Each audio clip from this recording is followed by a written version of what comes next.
नमस्कार मैत्रिणींनो, tasty food by मेनूमध्ये मी मीनाक्षी तुमचं खूप खूप खूप स्वागत करते। आणि मैत्रिणींनो, तुम्ही जो मेनू आत्ता बघत आहात तो आज मी नाही शिकवणार आहे, म्हणजे कढी आणि खिचडी नाही, तर त्याच्या बाजूला जे तोंडी लावणं म्हणून आहे ते कसं करतात ते बघणार आहोत आपण।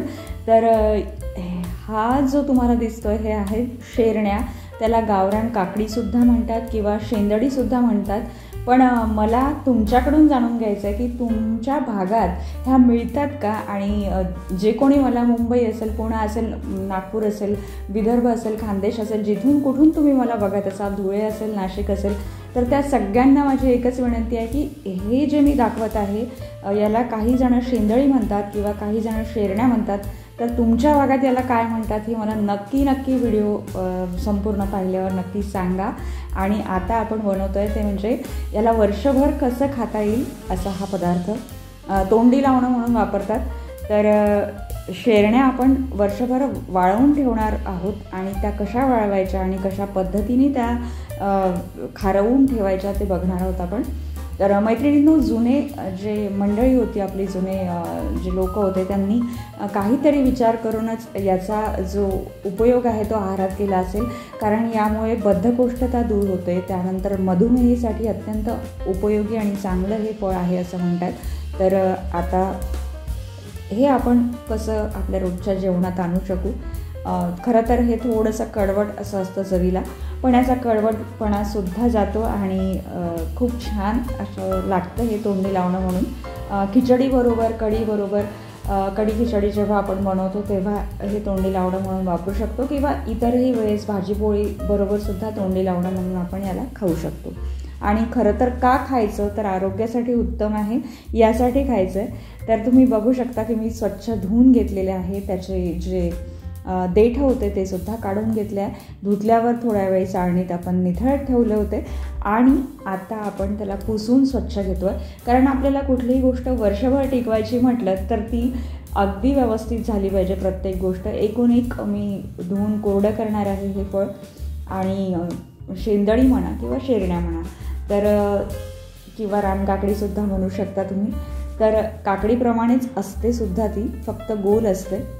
तर ही छान पतल्या याच्या ज्या स्लाईस आहेत त्या आपल्याला कापून घ्यायच्या आहेत। उभ्या स्लाईसमध्ये ही कापायची आहे, तुम्ही बघू शकता अशा पद्धतीने मी कापते आहे। पतल्या कापायच्या म्हणजे वाळण्याला छान आपल्याला सोपं जाईल, जाड जर कापल्या तर वाळायला थोडा वेळ लागेल। साधारणतः हिवाळ्यात मिळतात ह्या आणि उन्हाळ्याच्या सरते शेवटीपर्यंत ह्या मिळतात। तर हिवाळ्यात मिळायला सुरुवात होते, म्हणजे याच वेळेस मी सुद्धा आत्ताच ह्या आणलेल्या आहेत, तर यावेळेस त्या असतात शेतात आलेल्या आणि विकायलासुद्धा असतात। तर तुम्ही मला हे सुद्धा सांगा की तुमच्या इकडे कुठे विकत मिळतात का, मला सुद्धा माहिती होईल की संपूर्ण महाराष्ट्रात हे मिळते का। तर वेगवेगळ्या कोण्यातून, जिथून कुठून माझा तुम्ही व्हिडिओ बघत असाल तिथून मला नक्की कळवा कमेंट करून की ह्या तुमच्याकडे मिळतात का, आणि मिळत असतील तर त्याचं नाव काय आहे आणि तुम्ही कुठले पदार्थ याचे बनवता। बरेच जण लोणचंसुद्धा बनवतात, भाजीसुद्धा बनवतात, तर ते सुद्धा मला सांगा। आणि चला आता आपण सुरुवात करूया।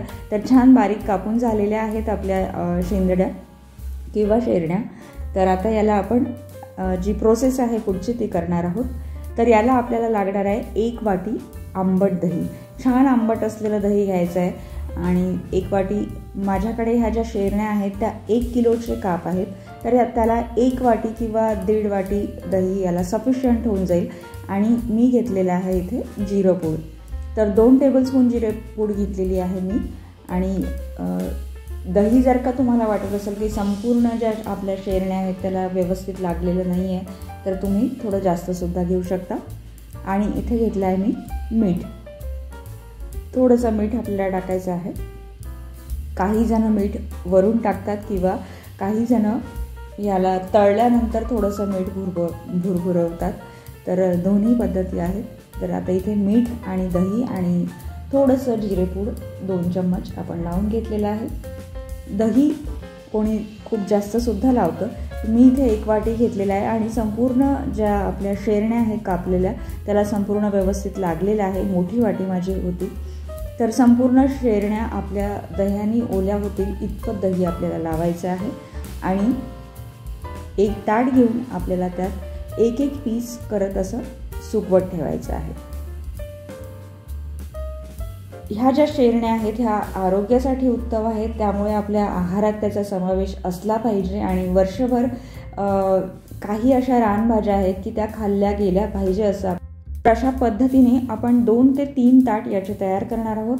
3 ताट 1 किलोमध्ये आपल्याला लागतील आणि 3 ताटात ह्या फैलवून घ्यायच्या, पसरवून घ्यायच्या आहेत आणि उन्हात आपल्याला 2 ते 3 दिवस याला ठेवावं लागेल. 3 दिवसानंतर छान वाळून आपल्या ह्या तयार होतील.